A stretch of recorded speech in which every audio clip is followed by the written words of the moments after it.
Etong sibuyas mo, unlimited ba yan? Pwede kong kunin lahat ng gusto kong kunin dyan? Opo, pwede po. Hindi magagalit ang mama mo? Hindi po. Minsan talaga nakakabilib yung mga ganitong kabataan. Sa edad na 10 years old, ay kumakayod na para makatulong sa magulang. Kaysa maglaro, ay nagtitinda ng dried pusit maghapon sa lansangan. Na sa halagang 10 pesos, ay may 1 stick ka na ng dried pusit na naka-unli sibuyas at suka ka pa. Ay san ka pa? Shoutout din pala sa tropang Istana. Anong tinitinda mo? Pusit po. Pusit. Magkano ang pusit mo? Ano po, tag 10 po. Naubos na po kasi yung tag 15. Isang stick, 10 piso. Opo. Ilang taong ka na? 10 po. 10 ka din. 10 ang pusit, 10 ka rin. Ba't sa edad na 10 years old, nagtitinda ka na ng pusit? Nagtitinda po kasi ako para po meron po, pagpasukan na po, meron na po akong pambili ng mga school supplies. Bait mo naman. Masa ng magulang mo? Nasa bahay po. Siya po yung tagatuhog ng mga pusit. Isang ginagawa ng pusit mo? Bumibili po siya sa, ano ba yung tawi-tawi. Ito ba yung inaapak-apakan na pusit yung sakong ginagamit, ginaganon? Hindi po. Hindi ba yan yun? Sige, pa-order ako ng 2 pusit. Yan, kahit alin dyan. Gano'ng katagal niluluto yan? Ano po, half cook lang po siya. Half cook, pero pwedeng tostado, no? Po? Pwedeng tostado yan. Apo. Pag bakasyon, nagtitinda ka dito. Apo. Tapos po pag wala na pong stock, hindi na po ako magtitinda. Pero po pag may paninda na, doon na po ako magtitinda. Nakakailang pusit ka sa isang araw? Umaabot po siya ng 100 pas. Ito po yung dala kong tag 10 na pusit, 130. Grabe. Mas naunang naubos yung tig 15. Yung tag 15 po. Siguro malalaki yun, no? Apo. Kasi po yung tag 15 po namin, dalawang malaki. Anong oras ka pumupwesto dito? 4 po kami dito pumupwesto kasi po para po maaga-agad. 4 ng hapon Hanggang 9. hanggang 9. Araw-araw ka naman dito? Opo. Anong Ay di location? po, minsan lang po. Minsan lang. Kasi po minsan nauubos na yung stock. Gano'ng kadalas ang minsan? Sa isang linggo, di po namin nakukompleto yung pagtinda.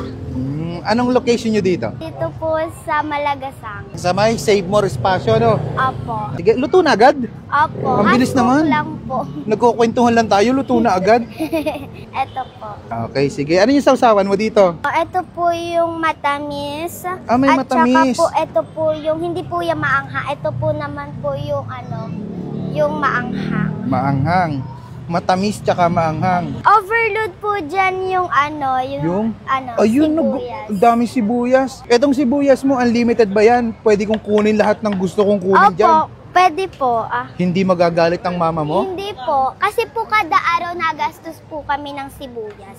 Kada araw? Opo. Hindi naman kayo nalulugi dyan pag Hindi naman po. Kasi po sa isang araw nakaka 1,000 plus po kami. Wow. May tanong ako sa'yo. Di ba may pusit din sa kabila? May pusit ka din. Anong kakaiba ng pusit mo sa binibenta ng kabila? Ano po kasi, yung tag 10 po kasi namin, sa kanila po, isang pirasong buo.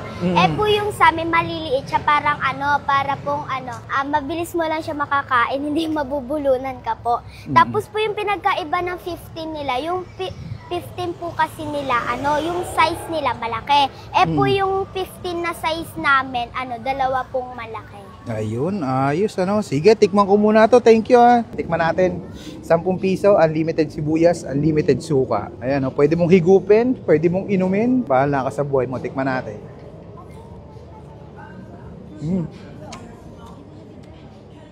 Crunchy. Top, malutong.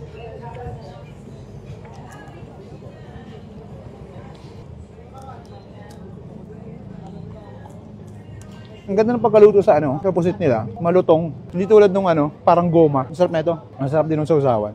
Natin ito isa. Ang hanga nun, Natin. Hindi ko pa naman nasusubo ito Lagyan natin ng konting sili.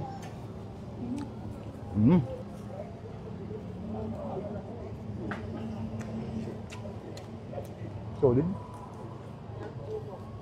10 piso lang.